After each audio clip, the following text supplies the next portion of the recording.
Subscribe to my channel by pressing red button and click on the bell icon for notification of latest updates.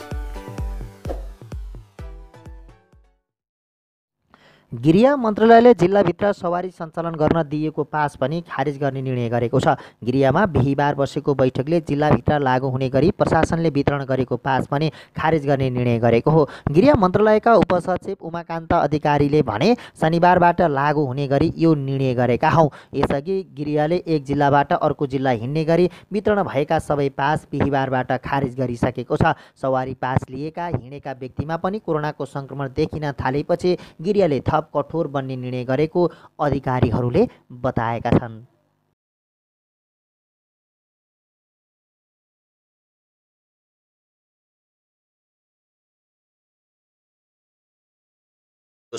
संक्रमित पुष्टि भएकी 36 वर्षीय उनी paediatrics वार्डकी nurse भएको नारायणी अस्पताल स्रोतले जनाएको छ। त्यस अस्पतालमा अहिले 70 जना कोरोना भाइरस संक्रमितको उपचार भइरहेको छ। नेपालमा संक्रमितको संख्या 243 पुगेको छ भने 35 जना उपचारपछि निको भइसकेका छन्।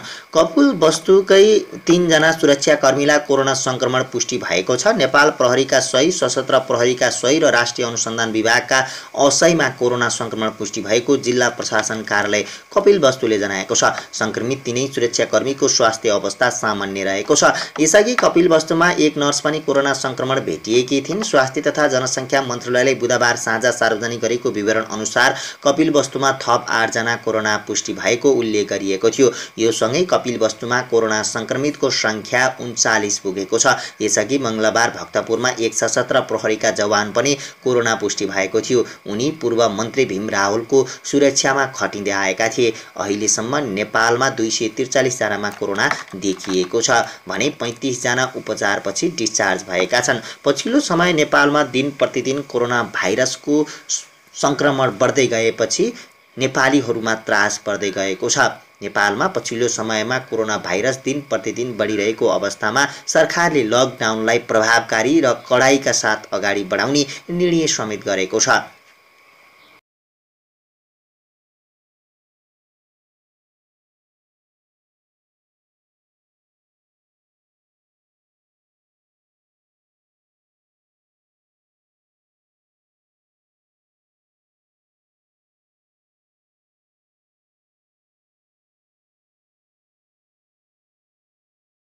सहभागी नेताहरूले भारतले मिचेको नेपाली भूमि कूटनीतिक पहलबाट फिर्ता ल्याउनु पर्ने सुझाव दिएका छन्।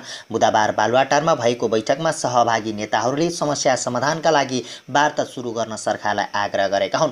प्रमुख प्रतिपक्षी दल नेपाली काङ्ग्रेसका सभापति तथा पूर्व प्रधानमन्त्री शेरबहादुर देउवाले मिचिएको भूमि फिर्ता गराउन भारत र चीन दुवैसँग वार्ता गर्न सुझाव दिएका हुन्। उनले सरकारले हालसम्म चालेका कदमप्रति समर्थन पनि जनाएका छन्। मैले राष्ट्रियताको सवालमा सरकारले जे त्यसमा सहयोग गर्छौं भने काली नदी नै सीमा नदी मानिएको हो, त्यसैले कालीपानी हाम्रै हो। बैठकपछि पत्रकारहरूसँग देउवाले भने लिपुलेकमा बाटो बनाएर भारतले गलत गरेको छ। चीनका राष्ट्रपति सी जिनपिङको भारत भ्रमणपछि लिपुलेकमा बाटो खनिएको देखिएकाले चीन र भारत दुवै देशसँग छलफल गर्नुपर्ने बताएको छु, उनले भनेका छन्। सभापति देउवाले एमसीसी पास गर्न पनि सरकारलाई सुझाव दिएको बताए। बैठकपछि भएको पत्रकार सम्मेलनमा परराष्ट्र मन्त्री प्रदीप ग्यावालीले बैठकमा संसदमा प्रतिनिधित्व गर्ने सबै राजनीतिक दल र पूर्व प्रधानमन्त्री सहभागी भएको जानकारी दिए। अहिले जे विवाद भइरहेको छ लिपुलेक नेपालको हो भन्नेमा सबैको स्पष्ट अडान छ।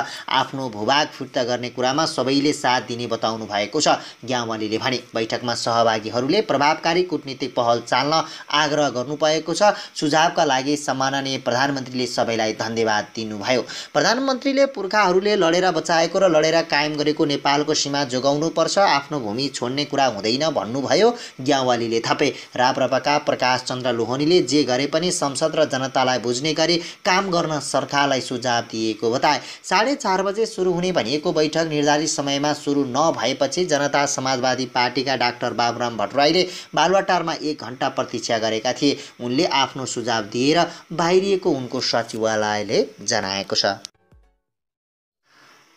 पर्साको वीरगञ्ज स्थित नारायणी अस्पतालबाट भागेका एकजना कोरोना सङ्क्रमित फिल्म हलमा भेटिएका छन्। बुधबार दिउँसो अस्पतालको आइसोलेसन वार्डमा राखिएका 2 जना भागेका थिए। तीमध्ये एकजना वीरगञ्जकै श्रीराम हलमा भेटिएको पर्सा प्रहरीले जनाएको छ। अस्पतालबाट भागेपछि उनी बन्द रहेको फिल्म हलमा गएर लुकेको अवस्थामा प्रहरीले फेला पारेको हो। अर्का व्यक्तिको पनि खोजी भइरहेको पर्साका प्रहरी नायब उपरीक्षक वीरेन्द्र बहादुर शाहले बताए। अस्पतालको सर्जिकल वार्डमा आइसोलेसन बेड तयार गरी राखिएका ती 2 सङ्क्रमित शौचालयको झ्यालबाट भागेका थिए। उनीहरूलाई मङ्गलबार साँझ अस्पताल लगिएको थियो। मङ्गलबार पर्सामा 57 जना सङ्क्रमित भेटिएका थिए। यसैबीच पर्साको वीरगञ्जमा रहेको नारायणी अस्पतालमा आइसोलेसन वार्ड अपुग भएपछि कोरोना सङ्क्रमितको उपचार क्वारेन्टाइनमै राखेर गरिने भएको छ। मङ्गलबार थपिएका पर्साका 18 जना सङ्क्रमितमध्ये 17 जनालाई क्वारेन्टाइनमा राखेर उपचार गर्न लागि अस्पतालले जनाएको छ।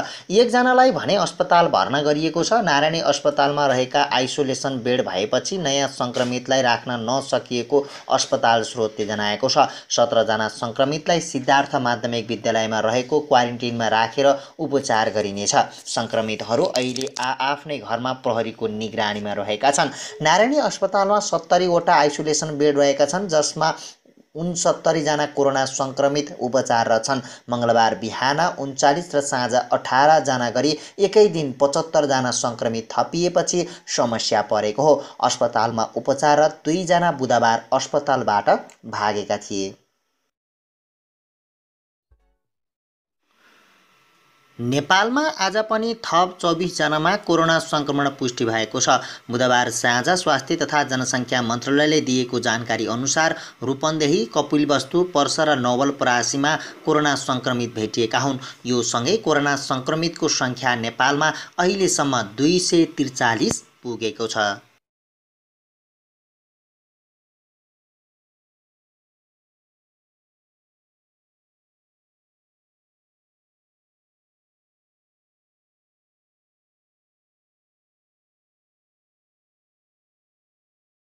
सुरक्षाकर्मी फिर्ता लैजान आग्रह गरेका छन्। बुधबार आफ्नो ट्विट ह्यान्डल मार्फत नेता श्रेष्ठले आफूलाई सुरक्षा खतरा महसुस नरहेको भन्दै सुरक्षाको लागि खटिएका सुरक्षाकर्मी फिर्ता लैजान सरकारसँग आग्रह गरेका हुन्। उनले आफूले खतरा महसुस नगरेको र आफ्नो भन्दा राष्ट्रको सुरक्षा महत्त्वपूर्ण हुने उल्लेख गरेका छन्। मैले पूर्व गृहमन्त्रीले लिने गरेको गाडी र तेल सुविधा सुरुदेखि नै लिइन। सशस्त्र बलको पछुवा गाडी र सुरक्षाकर्मी आवश्यक नभएको ठानी केही समयपछि मैले नै जोड गरेर फर्काएँ। तर गत चुनाव अघि राज्यको सुरक्षा संयन्त्रले सुरक्षाको कारणले राख्न अनुरोध गरेकाले राखिएको हो, उनले भनेका छन्।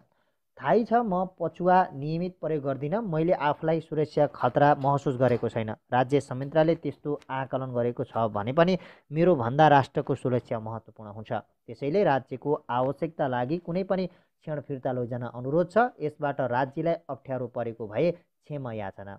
पछिल्लो समय सुदूरपश्चिम भूभागमा चर्किएको सीमा विवादसँगै सीमा सुरक्षाको लागि अपुग भएको खण्डमा राजनीतिक दलका नेताहरूको सुरक्षामा खटिएका सुरक्षाकर्मी कटौती गर्ने बारेमा चर्चा चलिरहेको बेलामा श्रेष्ठले आफ्ना सुरक्षाकर्मी फिर्ता लैजान आग्रह गरेका हुन्।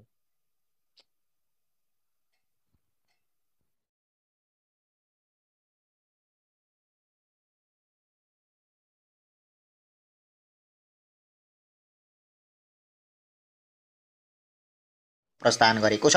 दार्चुलाको ब्यास गाउँपालिका 1 स्थित छारुङमा सीमा निगरानी चौकी BOP स्थापनाका लागि काठमाडौँबाट नेपाली सेनाको हेलिकप्टरमा सशस्त्रको टोली त्यसतर्फ गएको हो। सेनाको MI-17 हेलिकप्टर सशस्त्रको टोली दार्चुला प्रस्थान गरेको छ। सीमा निगरानी चौकीमा 25 जना सशस्त्र प्रहरी खटाइने जनाइएको छ। सशस्त्र प्रहरी बल नेपाल 50 नम्बर गुल्माका प्रमुख सशस्त्र प्रहरी नायब उपरीक्षक डम्बरबहादुर विष्टका अनुसार प्रहरी निरीक्षक मिली बहादुर को नेतृत्वमा 25 जनाको टोली त्यसतर्फ गएको छ।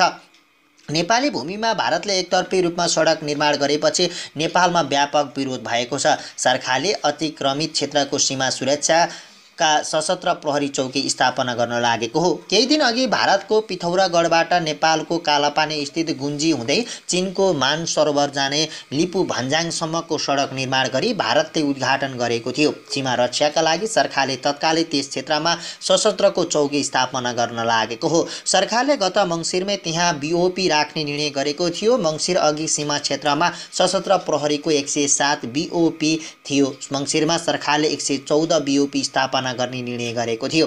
मङ्सिर यता जम्मा 13 स्थानमा मात्रै बीओपी स्थापना भएको सशस्त्र प्रहरी बल नेपालका प्रवक्ता प्रहरी नायब महानिरीक्षक प्रमण कुमार श्रेष्ठले बताएका छन्।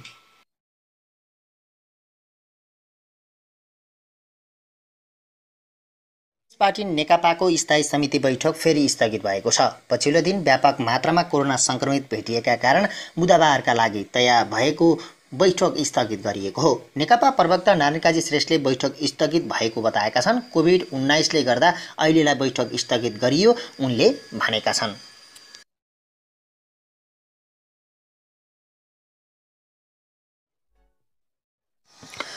सत्तारूढ दल नेपाल कम्युनिस्ट पार्टी नेकपाका नेता तथा पूर्व गृहमन्त्री भीम रावलको घरमा सुरक्षामा खटिएका सशस्त्र प्रहरीका एकजना जवानलाई पनि कोरोना संक्रमण पुष्टि भएको छ।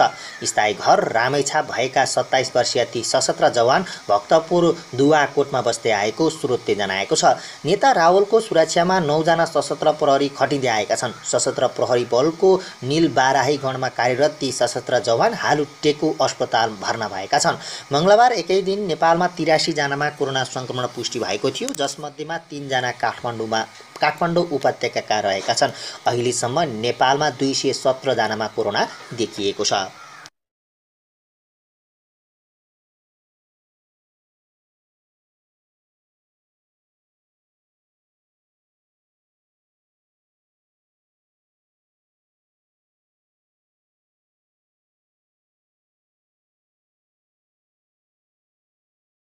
उपत्यका प्रवेश गरेको पाइएको छ। मङ्गलबार कोरोना संक्रमण पुष्टि भएका 3 जना मध्ये काठमाडौँकी 33 वर्षीय महिला तथा भक्तपुरका 25 वर्षकी महिला र 27 वर्षका पुरुष रहेका छन्। तीमध्ये काठमाडौँ चन्द्रगिरी नगरपालिका 9 की छन्, जो यही वैशाख 29 गते कञ्चनपुरको महेन्द्रनगरबाट काठमाडौँ आएको खुलेको हो। उनी गत आइतबार मात्रै निजी गाडीको पास बनाएर काठमाडौँ प्रवेश गरेकी हुन्। यस्तै भक्तपुर निवासी 25 वर्षीय महिला पनि सुनसरीबाट यही वैशाख 29 गते नै काठमाडौँ उपत्यका छिरेको पाइएको छ। उनी मोटरसाइकलको पास बनाएर काठमाडौँ आएकै हुन्। स्वास्थ्य मन्त्रालयको स्रोतका अनुसार भक्तपुरकै अर्का संक्रमित 27 वर्षीय पुरुष पनि तराईबाट आएका थिए।